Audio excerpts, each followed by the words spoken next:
Film editing has a long history, but it mostly started with Georges Méliès, or critically acclaimed to start with Georges Méliès. He did a lot of work for Lumiere Brothers, those who created the first moving images, and he just came with the idea of you can just put the images together as a story, create the whole transferring of a scene through it all. And so Georges Méliès, he may not have created the very first case of editing, but he's acclaimed to create the first use of editing. Georges Méliès was mostly famous for his first work, which is claimed to be the first edited piece of film, which is Voyage dans les Lunes. It's a whole film in itself about scientists creating a cannon to blast them up to the moon and come back down again.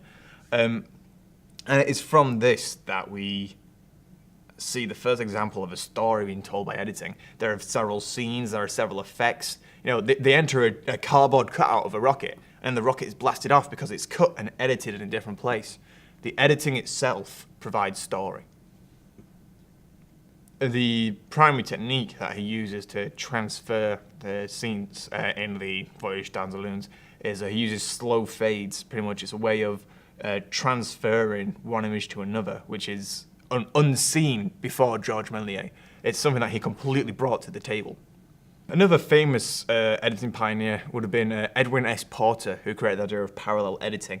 Whereas Georges Méliès focused mostly on a single scene following certain characters as they travel on, Porter created a film, The Great Train Robbery, which is where we have a scene and then intercut with another scene. This is the idea of parallel editing. The idea that in the story itself, multiple scenes can happen at the same time.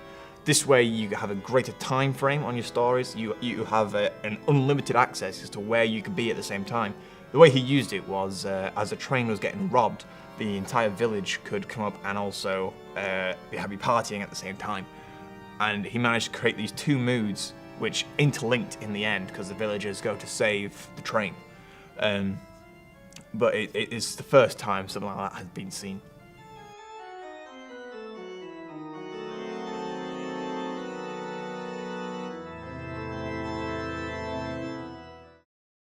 An example of parallel editing in modern day would be The Godfather.